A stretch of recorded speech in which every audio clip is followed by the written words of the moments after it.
Hello friends, तो हमारे आज का टॉपिक है जो एमएससी जूलॉजी 4th सेम के स्टूडेंट के लिए है। टॉपिक का नाम है असेसरी रेस्पिरेटरी ऑर्गन्स। इसका सिनोप्सिस है introduction, types of respiration, types of gills, structure of gill, types of accessory respiratory organs और रेफरेंस। इसका इंट्रोडक्शन से है जंतुओं में विभिन्न शारीरिक क्रियाओं जैसे चलन, वृद्धि और प्रजनन हेतु निरंतर एनर्जी की आवश्यकता होती है। जंतुओं में ऊर्जा की प्राप्ति खाद्य पदार्थों के द्वारा की जाती है। इस ऊर्जा की प्राप्ति हेतु खाद्य पदार्थों का ऑक्सीकरण किया जाता है। ऊर्जा की नियुक्ति की यह प्रोसेस रेस्पिरेशंस कहलाती है। रेस्पिरेटरी क्रिया में O2 का यूज़ किया जाता है तथा CO2 का उत्पादन किया जाता है। सेकेंड है टाइप्स ऑफ रेस्पिरेशन। फिशेस में रेस्पिरेशंस 2 टाइप से होता है, by gill, accessory organs. By gills fishes में गिल्स फेदर की तरह के ऑर्गन्स होते हैं जो अधिक वेस्कुलर्ड कैपिलरीज के द्वारा बने होते हैं।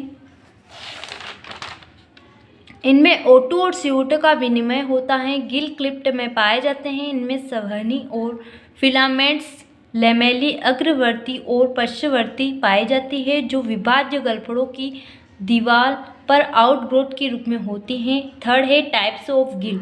गिल सामान्यतः दो प्रकार के होते हैं, एक्सटर्नल गिल और इंटरनल गिल। एक्सटर्नल गिल इसके रेशे अध्यावरण की बाहरी सतह से बने होते हैं तथा विसरल अर्चेस पतली अध्यावरण से ढकी रहती हैं। यह केवल डिप्नोई के लार्वा में पाई जाती है, उदाहरण प्रोटोपेटेरस। सेकेंड है इंटरनल गिल। यह सभी फिशेस में पाए जाते हैं। यह फेरेंजियल पाउचेस से विकसित होते हैं और वयस्कों में गिल क्लिप्ट में पाए जाते हैं। स्थिति और कार्य के आधार पर गिल को निम्न प्रकार से वर्गीकृत करते हैं, स्यूडो ब्रांच और होलो ब्रांच। फोर्थ पॉइंट है स्ट्रक्चर ऑफ गिल। सामान्यतः 4 जोड़ी गिल टिलियोस्टर में पाए जाते हैं। 2 रो प्राइमरी गिल लैमेली हर गिल अर्च के सेरेट्रोब्रांचियल सेप्टम और इपी ब्रांचियल सेगमेंट के द्वारा उत्पन्न होते हैं। इंटरगिल अर्च के सेरेट्रोब्रांचियल सेप्टम और ईपी ब्रांचियल सेगमेंट्स के द्वारा उत्पन्न होते हैं। इंटर ब्रांचियल खंड 2 रो लैमेली के बीच में होता है। दोनों रो के लैमेली डिस्टल एंड्स फ्री होते हैं। गिल की पूर्व संरचना फ्रेश वाटर टिलोस्ट में डल्टा और मंशी के द्वारा दिया जाता है। History of gill filament. Gill तंतु गिल का कार्यात्मक ऑर्गन होता है। थिन डिलिकेट और गोरगेट ब्लड के साथ ढकी रहती हैं। यह 2 रो पूर्ववर्ती और पश्चवर्ती गिल अर्च पर व्यवस्थित रहते हैं। सभी फिशेस में गिल फिलामेंट का अरेंजमेंट गिल अर्च पर होता है। गिल तंतु में संवहनी केस के अनेकों प्रकार के पिलास्टर सेल्स पाए जाते हैं जो इपिथेलियल सेल्स के किन्नस फलक में बंद रहते हैं। Muscles of gill arches. सभी गिल अर्च में 2 पेशियों के सेट्स पाए जाते हैं, एडिटर और abductor muscles. Farmer set inner branchial septum के ऊपर पाया जाता है और क्रॉस करके दूसरे साइड से होता है तथा हेमी ब्रांच के अपोजिट साइड के साथ जुड़ा रहता है। बाद में पेशियों का सेट गिल के स्केलेटल अर्च के साथ प्रीमल एंड्स व गिल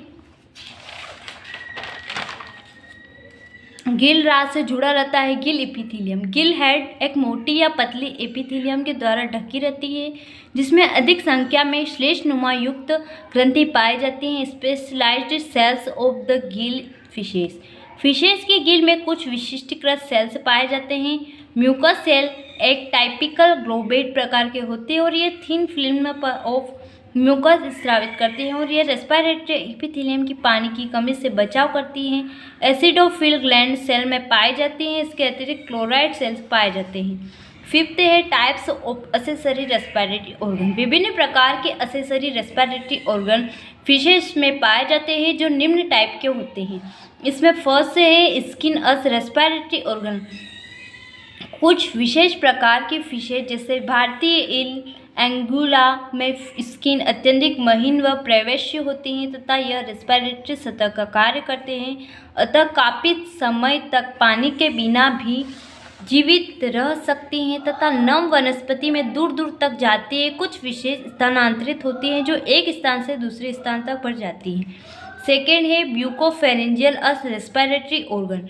सामान्यतः टेलिस्टोन WO2 माइलस्टर्स कतला कतला हिल्सा इलिश में एक अफ्रेंट क्लोम वाहिनियाँ और efferent branchial vessels gill arch पाई जाती हैं, परंतु कुछ लोस्ट लोबियो रोहिता बेट्रेचर्स और एनाबेस टेस्टोड्यूनस आदि में 2 इफ्रेंट ब्रांचियल वेसल्स हर गिल अर्च में पाई जाती है। हर एफ्रेंट ब्रांचियल वेसल्स जाकर अर्च की पूरी लंबाई में जाती हैं। थर्ड है एयर सेकर एयर चैम्बर अस रेस्पिरेटरी ऑर्गन। ये कुछ अधिक उन्नत प्रकार के रेस्पिरेटरी ऑर्गन हैं। ऑफियोसेफेलस तथा एम्फीफोनस आदि फिशेस में ग्रसनी में सरल प्रकार के वायु कक्ष विकसित होते हैं। फोर्थ है ओपरकुलर चैम्बर अस रेस्पिरेटरी ऑर्गन। कुछ फिशेज जिससे पेरियोपेथेलमस में वायु को संग्रहित करने के लिए ओपरकुलर चैम्बर विशेष रूप से परिवर्तित होते हैं। वायु मुख में से होकर गिल स्लिट्स पर से होती हैं, कुछ समय तक ओपरकुलर चैम्बर में संचित रहती हैं। फिफ्थ है ब्रांचियल डाइवर्टिकुला अस रेस्पिरेटरी ऑर्गन। गिल चैम्बर के उदर्भ अन्य फिशेस में पाए जाने वाले साधारण ग्रसनी प्रक्रिया की अपेक्षा ज़्यादा अधिक जटिल वायवीय सहायक ऑर्गन से बनाते हैं। अगला है पेन्यूमेटिक चैम्बर अस रेस्पिरेटरी ऑर्गन। सिकोप्रांचस फिशेस में 1 पेयर मेगाट्यूबुलर वायु कोश होते हैं। ये गिल कक्ष के आउटग्रोथ प्रोसेस के रूप में विकसित होते हैं। ये पार्श्वीय कोश में प्रथम गिल स्लिट से पूंछ को मध्य भाग तक फैले रहते हैं। इन कोश की वाल्व व झिल्ली अत्यधिक संवहनीय होते हैं। गट एपिथेलियम अस रेस्पिरेटरी ऑर्गन। रोड्स गोबिस तथा मिसग्रोनस आदि फिशेस में आंत की आंतरिक सतह रेस्पिरेटरी ऑर्गन का कार्य करती हैं। Outgrowth of pelvic fins respiratory organ. अमेरिकी लंगफिश लेपिडोसिरेन में प्रजनन काल में नर की श्रेणियों पंख बड़े हो जाते हैं। इन पर तंतु जैसा संवहनी प्रक्रियाएं विकसित हो जाती हैं। एयर ब्लैडर अस रेस्पिरेटरी ऑर्गन्स। उच्च अस्थिर फिशेस का वाताशय अनिवार्य रूप से एक द्रव स्थितिक ऑर्गन्स है। एक्सटर्नल गिल अस रेस्पिरेटरी ऑर्गन। फिशेस में बाह्य गिल बहुत अधिक संवहनी और फिलामेंटस एक्टोडर्म से आउटग्रोथ से बनते हैं।